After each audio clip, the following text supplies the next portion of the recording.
Welcome to the perfect setup, guitar and bass, Tpsg&b. I shall give my mission statement, I guess, and a little bit about myself, because I have the guitar on hand that started me up again. So I'll also tell you a little bit about myself, the story that started me up, because this is pretty much what my channel is going to be about, is how I went through this story here. So anyways, I used to play back in the day as a bass player in school, concert, and jazz, and punk and metal bands, and as a bass player. So mainly, I'm a bass player. So if you see me on guitar being a little bit awkward, that's because I'm a little bit awkward. I'm mainly a bass player, but I've taken guitar lessons as well. And one of my requirements from my guitar teacher was that I knew how all the parts of the guitar, and I knew how to set up my guitar or bass, because he knew that the people at the music store are not going to set up your guitar or bass properly. So why waste money on someone who isn't going to do a job properly? So he made sure that all of his students knew what to do. Anyways, all that playing stopped when I started up a family. I did nothing. I had no gear. Sold all my gear. I only had the one bass that I'll never get rid of, and that's another story. But yeah, so I was doing nothing. I had nothing, and then one day I was throwing out my garbage, and I came across a guitar in the garbage. I was like, that's crying shame. So I picked the garbage. And what did I find? I found a profile guitar. Like this here. This is, it's the exact model, but this is a client's guitar, so it's not the exact guitar. But yeah, this is the exact model that I found in the garbage. So I picked it out of the garbage, and I got it to play decently. It was a decent playing guitar, but it's a cheap guitar. It is made out of plywood, So it's a cheap guitar that only plays all right and only sounded all right. She'll actually sing this guitar though. It'll come up with its own note and ring after you've muted the strings. It's too bad it doesn't have tuners so I can show you. But yeah, she'll actually sing along with you. But anyways, yeah, I didn't care much for the guitar, because that's what I was used to back in the day. Either you had money for the stuff that worked well and sounded great, or you didn't. And you didn't. That's all there was. I had a plywood guitar that only played okay back in the day. So I was sick of that. I wanted a decent playing guitar that sounded good. And so I did a little bit of research. And it was only a little bit of research. I should have maybe have done more. But I found myself an Epiphone Nightfall, a used Epiphone Nightfall, and it's a gorgeous guitar. They only came out with it for a couple of years. It's special edition Les Paul, but yeah, there's a few things I didn't care about that guitar. It was heavy. Oh boy, I mean, it killed your leg with an hour of playing. Yeah, no, it was a very heavy guitar. And also, the pickups were only so-so. I figured, hey, US made EMG, H-set pickups, and HC, whatever, they should sound great. Yeah, no, it was only so-so.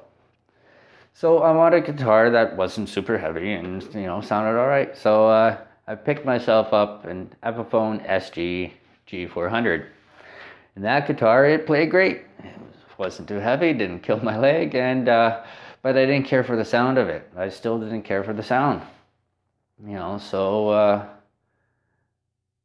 I figured I'm trying to sound like a Gibson, so I looked online and I found myself some used Gibson pickups that were out of an older Explorer from the 80s or 90s.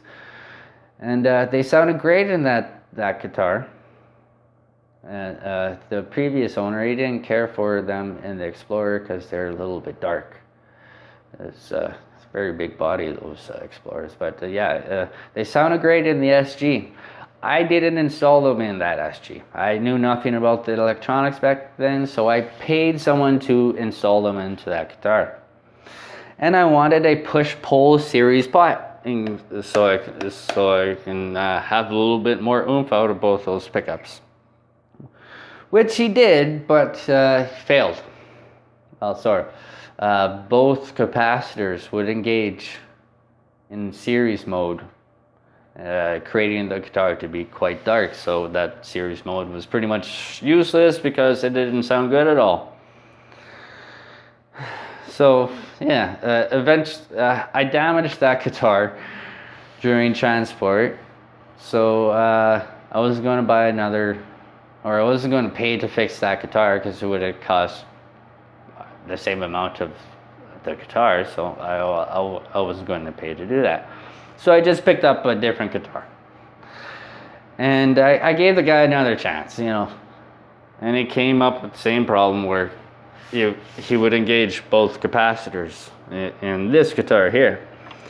And, you know, that was my own fault, you know. Fool me once, his fault. Fool me twice, my fault.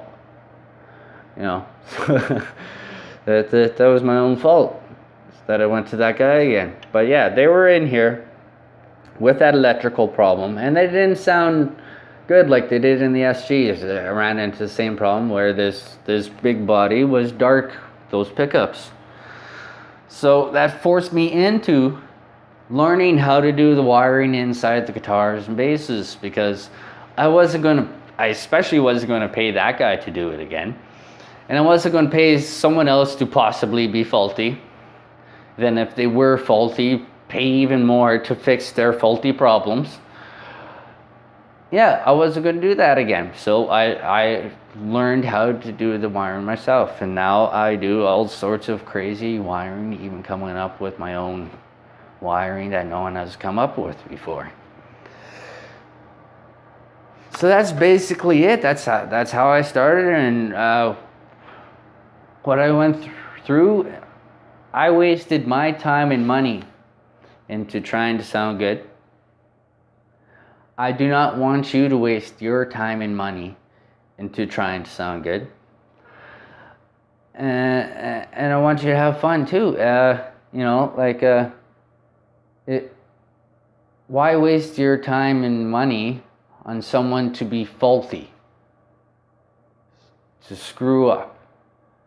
Where if you do it yourself, you learn how to do it yourself. If you screw up, it's your own fault. And you have your own time to fix your own fault. You didn't pay someone to be faulty. And as well, if you invest your time into yourself, into learning this stuff, you waste less of your time in being faulty yourself. So you save more time and money. So invest your time into yourself, save time and money, and sound great. You know, I want you to sound great. I mean, there's guys out there will tell you, oh, it doesn't matter. You know, if you sound crappy, it's your own fault. You better learn how to play. You know, well, no, I mean, I hear great players out there that have crappy guitars and crappy amplifiers, and they sound crappy, even though they're a great player, but they sound crappy because they're playing through crap. I don't want to hear that. I don't want other people to hear that, and why would you want to sound crappy even though you're a great player? Yeah.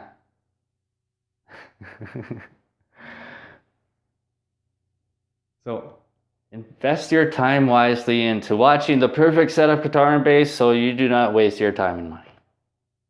Please click the like, share, subscribe buttons. I'm always open to comments. Share some comments down there.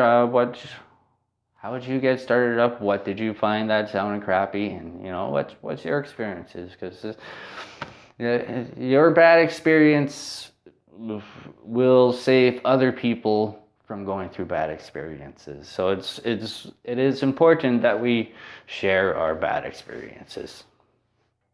Cheers.